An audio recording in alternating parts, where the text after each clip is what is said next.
Bonjour, Igor du quartier des Baraques. Aujourd'hui, on va parler des effets de calque. Donc, Donc, je vous ai montré tout à l'heure qu'on pouvait attribuer une couleur en créant un style de calque, couleur solide. On attribuait une couleur en mettant un clipping mask, mais il y a d'autres méthodes qui s'appliquent à tous les éléments. C'est les styles de calque. C'est quelque chose de très puissant, mais qui peut aussi avoir très vite dévié dans le trop. On double-clique sur son calque et on ouvre automatiquement une fenêtre de style de calque sur lequel on peut avoir plein d'options. Si jamais vous n'avez aucune option qui est affichée là, parce qu'on peut les effacer, vous voyez, on peut les effacer petit à petit, on peut créer des nouveaux styles. Regardez, je vais tout effacer comme ça. Non, Igor. Tac, tac, tac, Pac-Man attaque. Donc, on peut créer plein de styles d'effets sur son image. Bevel and emboss, ça c'est pour donner du relief, du reflet. Un contour, une ombre intérieure, une brillance intérieure, une version satin, mais ça c'est un peu complexe, on ne va pas voir ça aujourd'hui. Une couleur par-dessus, un dégradé par-dessus, une pattern, donc une trame par-dessus, une lueur externe et une ombre déposée. On va souvent utiliser les ombres déposées, de temps en temps les outer glow, les strokes aussi. Les autres, c'est en fonction des besoins, on peut être très créatif. À savoir, c'est un outil qui est tellement puissant qu'on peut trouver sur Internet plein de styles déjà existants. Il y en a déjà quelques-uns sur Photoshop, mais il y en a plein que vous allez trouver sur Internet. On peut les ajouter, les additionner. Je vous partagerai des ressources plus tard si vous voulez. Et vous voyez que dans les styles, c'est souvent très kitsch. Mais c'est le principe, vous voyez, pour donner ce petit aspect gazon, ou rocher, ou marbre, ou des trucs comme ça. Donc, mon conseil, n'utilisez pas ces styles préétablis parce que c'est très vite moche. Mais pourquoi pas, ça peut être, si c'est pour faire une affiche kitsch, voilà, vous avez cette petite affiche kitsch ici ou pas. Côté très américain. Oui, ça fait effectivement très, voilà. Mais regardez, si le but c'était par exemple de rajouter nouveau une couleur sur tous ces éléments de texte, vu que c'est un dossier, mais ça peut être un calque isolé aussi. Je vais du coup créer ici et Color Overlay, et on va du coup avoir les options, et on va pouvoir choisir ici la couleur qu'on va définir. On va de nouveau reprendre un petit rose, un rose plus pâle, moins saturé, on va faire OK, il va automatiquement l'appliquer, même s'il y a un calque du dessous. On va pouvoir modifier l'opacité de ce rose, pour garder un petit peu la couleur d'en dessous. Le color overlay, donc c'est la couche, c'est la surcouche. L'overlay, c'est la couleur additionnelle. Attends, je vais venir voir chez toi pour voir comment ça s'appelle chez toi. Oui, une pulsation de couleur. Voilà. Donc, c'est une méthode aussi pour définir une couleur sur tout un dossier, une série de calques, un petit peu à tout ce qu'on veut. Tu choisis, mais du coup, ici, tu vois, il y a mon dossier avec mes éléments de texte. En dessous va être représenté par un petit œil qui a des effets qui sont appliqués à ce dossier et qui a un effet de color overlay, mais par contre, on ne voit pas la couleur. Tu sais évidemment que c'est cette couleur-là parce que tu la vois, mais tu peux du coup la masquer ou masquer si jamais il y a plusieurs effets. Exemple, si je retourne sur mes effets, on va pouvoir par exemple rajouter une ombre déposée pour donner un petit peu de profondeur à son texte, comme si elle survolait un petit peu. Cette ombre déposée, c'est quelque chose que vous allez peut-être souvent utiliser, que vous allez peut-être un petit peu abuser aussi. Vous voyez qu'on peut augmenter son opacité pour faire quelque chose de plus marqué. Et là, il va falloir un petit peu vous expérimenter, parce qu'il n'y a pas une façon d'installer une ombre ou pas. Vous allez pouvoir définir l'angle, c'est un petit peu de quel côté vient la lumière, du bas, de haut, de gauche, un petit peu comme vous voulez. La distance, si je reviens un petit peu en bas, est-ce que c'est fort éloigné? Est-ce que c'est plus surélevé ou pas? La diffusion et la taille. En général, vous voyez que la taille ici, ça va donner quelque chose de très visuel, de très graphique ici aussi, un petit peu...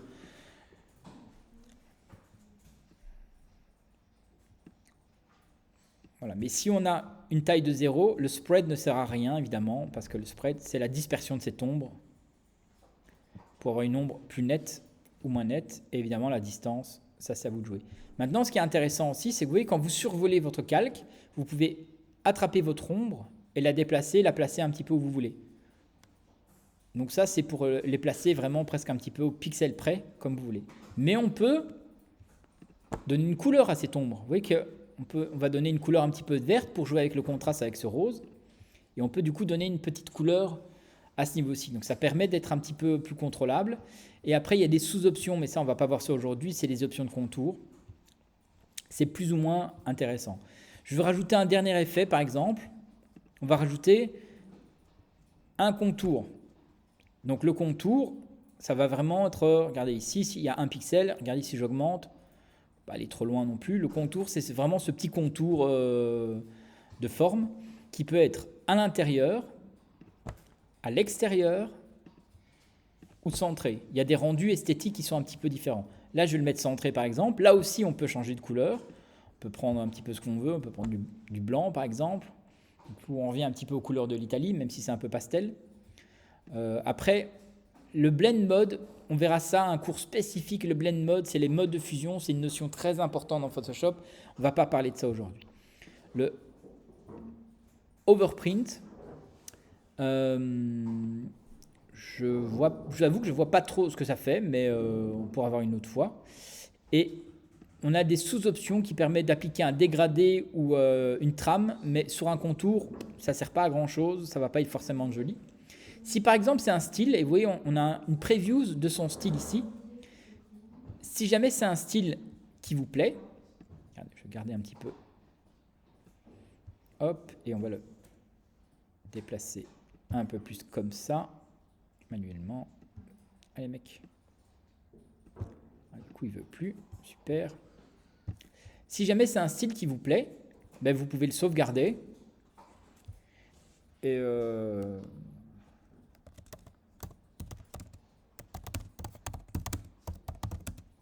style que j'aime bien 1. Tu vas faire OK. Et du coup, il va être sauvegardé ici. Vous pouvez chaque fois le revenir. Donc si jamais vous faites de nouveau travailler de manière non destructive, productive et régulière, vous pouvez sauvegarder des styles et les réappliquer à d'autres textes plus tard. Donc par exemple, ça c'est un style qui me plaît bien, je fais OK, et vous voyez que dans mon dossier ici, tous les effets sont présents ici. On peut masquer tous les effets d'un coup, ou on peut dire tiens finalement le drop shadow j'en veux pas, ou le color overlay j'en veux pas, ou le stroke j'en veux pas. Comme ça permet de vite montrer à votre client, bah tiens quel rendu tu veux ou pas. Mais on peut les additionner. Regardez, je vais faire un autre contour aussi, je vais faire un autre stroke noir. Et je vais faire OK. Et du coup, on peut en garder un ou garder l'autre pour montrer différentes variations à votre client ou vos formateurs. Pour faire 2 fois l'effet, bah, tu redouble-cliques dessus et tu peux en rajouter autant que tu veux. Hein. Tu vois, tu peux mettre un stroke, on va mettre un stroke hop, de cette couleur-ci. OK. Encore plus fort par exemple, parce que du coup tu peux faire des trucs très très créatifs si tu veux. Bon là on est d'accord, c'est un peu moche, mais voilà. Ça roule plus ou moins. Donc ça peut être très très créatif, mais de nouveau les effets, expérimentez, amusez-vous et faites une version avec effet et sans effet pour être un petit peu plus ouvert là-dessus, mais ça permet d'être assez libre, assez créatif, et de nouveau, voilà, ils peuvent vite se masquer ou pas. Hein. Donc ça, c'est le côté non destructeur et très facilement éditable. Et vous pouvez sauvegarder cet effet. Contrairement, tu vois, à cette petite couleur dominante qu'on va mettre au-dessus, qui ne s'applique que sur le texte, mais comme j'ai déjà une couleur overlay, on peut combiner des calques de réglage et des couleurs en interne. Tout ça, il n'y a aucun stress. Jamais de stress. Vous pouvez faire un petit peu comme vous le sentez. Je voulais vous montrer encore évidemment plusieurs choses, parce que Photoshop c'est sans fin, évidemment. Yeah. Oui, regardez, je veux réouvrir mon effet de style, de calque, et je vais effacer tout ça. Et je vais créer un effet de Bevel and Emboss. Le Bevel and Emboss, c'est un effet pour donner un peu de 3D, de reflet, et ça va permettre de faire par exemple Mais je vais vous mettre quand même le petit color overlay, comme ça sera plus visible, je pense. Et le bevel and emboss, je ne sais pas si vous voyez, on va augmenter. Ça va donner, vous voyez le contour, c'est comme s'il était un petit peu en relief, comme si on avait gaufré le texte. Je ne sais pas si vous voyez un petit peu le... Up, down, non, on peut mettre up, size, soft. Allez mec.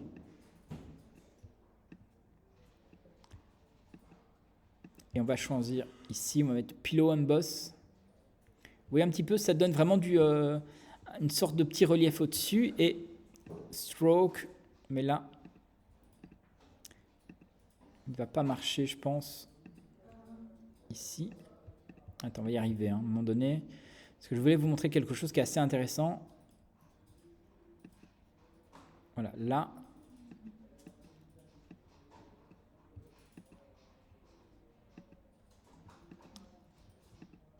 Smooth, chisel, voilà. Et chisel soft, non. Je sais pas si, voilà. Là, on lui donne un petit peu de reflet. Ici, on va diminuer sa taille. Voilà, là, c'est comme si on avait une surcouche un petit peu gravée au-dessus. Et qu'est-ce qui est intéressant, même si j'enlève le color overlay, il y a une notion du coup que là, on va découvrir. Je vous ai déjà parlé, donc il y a les options ici qui permettent de verrouiller, d'étendre des images, des trucs comme ça. Ici, on a deux options qui sont un petit peu importantes à connaître et surtout à comprendre la différence entre l'un et l'autre. On a une option qui va permettre de modifier l'opacité. Et si je diminue l'opacité de ce dossier, dans lequel il y a deux calques de texte, si je diminue son opacité, ça devient petit à petit transparent. Mais tout devient transparent jusqu'à l'invisibilité totale ou la visibilité totale. Le remplissage, ici, le fil, il agit différemment et là, la magie opère. Je garde mon opacité à 100% et je vais vous montrer le remplissage ici. Le remplissage, je vais le diminuer. Qu'est-ce qui arrive petit à petit ou pas? Ah oui, que je sais pourquoi ça ne marche pas, autant pour moi, vous allez comprendre. Je vais juste masquer le color overlay, c'est normal. Je vais diminuer mon remplissage, donc mon texte est en noir, hein, c'est sa couleur native. Et je vais diminuer le remplissage. Le noir disparaît petit à petit. Mais le contour, l'effet en 3D reste. Donc ça permet de donner cette espèce de petit effet emboss,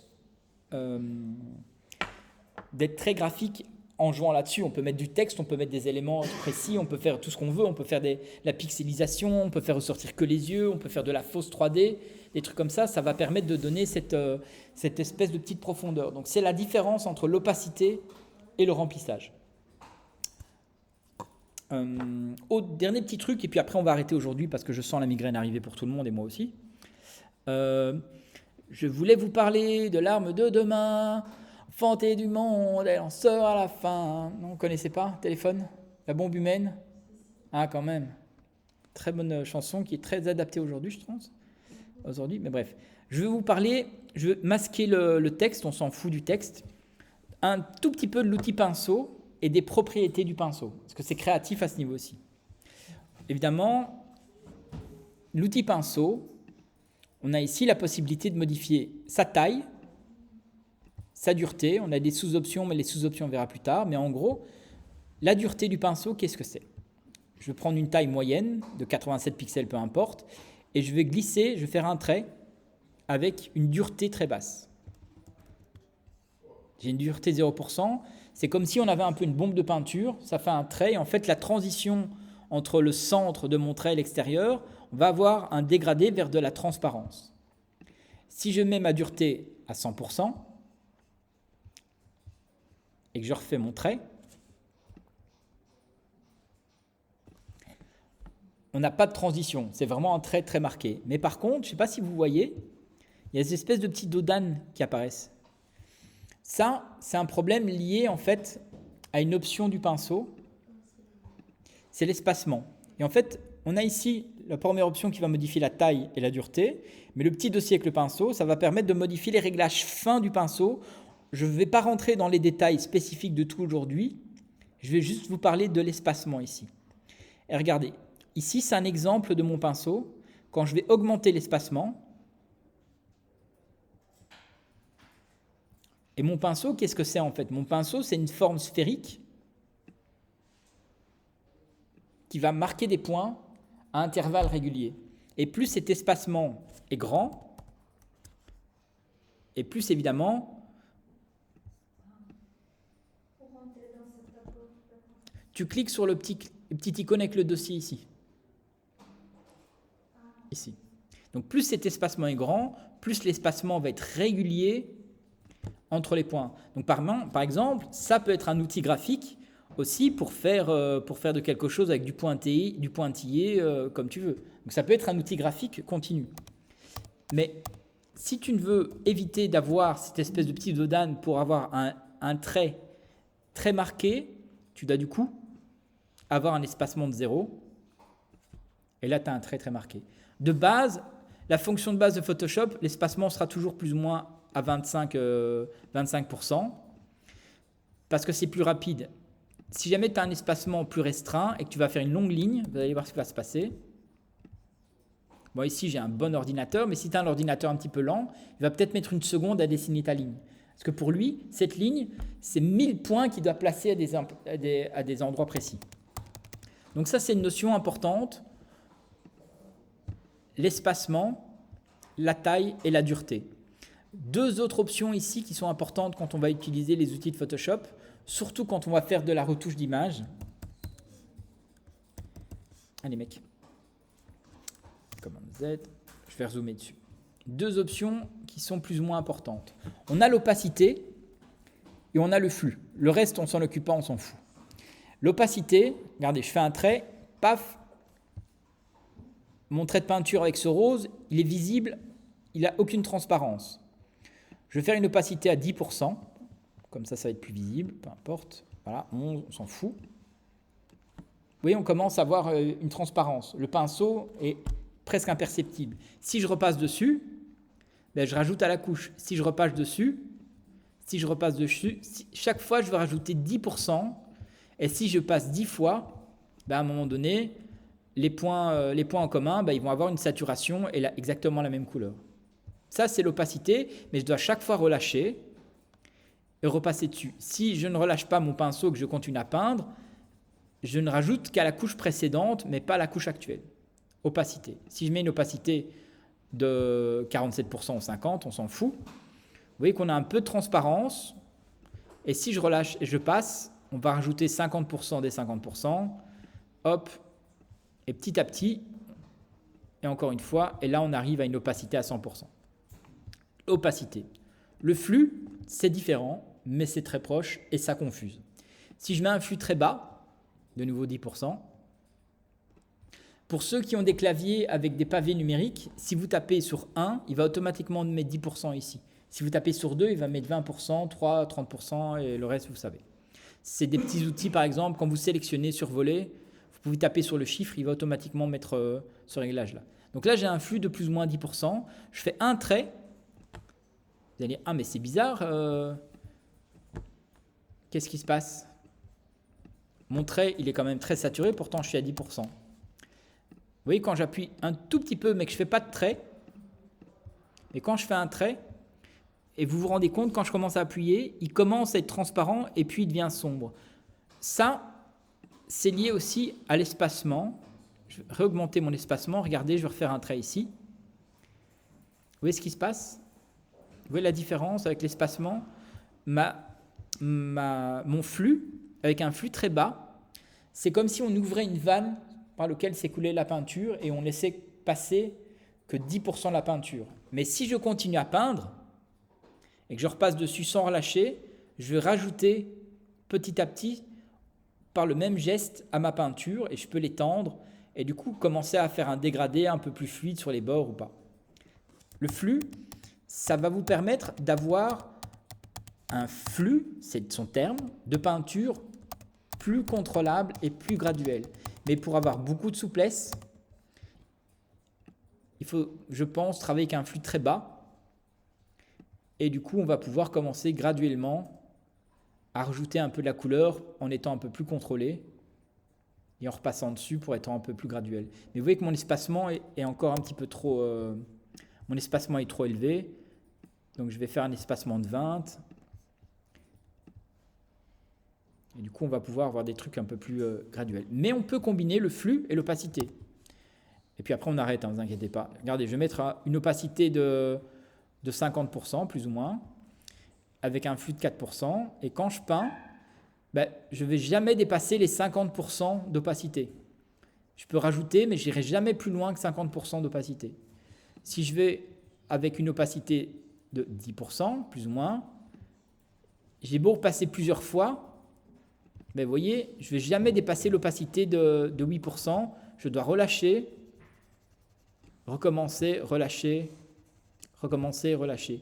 Donc si jamais vous voulez faire un make-up virtuel, si jamais vous voulez faire de la retouche ou contrôler la couleur, si vous voulez colorer quelque chose de manière très précise, très graduelle, il faut et un flux très bas et une opacité très basse pour pouvoir contrôler de manière très graduelle et non destructif. Enfin, c'est destructif, oui et non, parce qu'on est sur son calque isolé, on peut toujours l'effacer, le supprimer. Mais du coup, là, on a quelque chose de très graduel. Et si on déborde, si on fait des erreurs, qu'est-ce qui se passe? Qu'est-ce qu'on fait? Petite question que votre formateur vous pose. Là, je suis en train de lui rosir les cheveux et c'est presque une teinte naturelle. Parce que je suis avec une opacité très basse et un flux très bas et que j'ai pris 1 minute à le faire plutôt qu'un gros trait. Mais si, vous voyez ici, j'ai peint avec des gros traits de rose, qu'est-ce que je peux faire pour réparer ça, selon vous? Là, je suis sur un calque, je suis en train de peindre avec de la peinture. Donc, il y a 2 options. Soit, il y en a 3. Si j'inverse la couleur, regarde, si je peins avec du blanc, ça va peindre avec du blanc sur ce que j'ai peint. Mais ça ne va pas enlever le rose. Voilà, il y a l'option de la gomme. Il y a l'option de faire une sélection et de supprimer. C'est au choix, hein, je vous présente les options. Et il y a l'option aussi avec le masque. On revient à ce fameux masque. Et mon masque, avec mon pinceau... Merde, Igor. Brush, pardon. Mon masque avec mon pinceau noir. Mais là, du coup, je vais augmenter un peu l'opacité et le flux pour que ça soit plus visible. Je peins avec du noir. Et je peux masquer, contrôler. Et parce que s'il me dit, ah oui, mais en fait, il fallait quand même remettre le maquillage, le faux maquillage ici, hop, je repeins avec du blanc et c'est reparti. Donc le masque, on peut mettre un masque sur tout. Hein. Tout peut avoir un masque. Et en tout cas, en Photoshop de photographe, le secret, c'est très patient, oh, ta gueule, Thierry. Très patient, très graduel. À chaque cours, elle me le fait, quoi. Très patient, très graduel et très progressif. En graphisme, en illustration, vous pouvez être un peu plus brut, mais en tout cas, quand on va retoucher, on fera une retouche beauté, je vous montrerai pour faire une retouche beauté, il faut le faire de manière très délicate, très minutieuse pour pas que ça soit trop trash, quoi.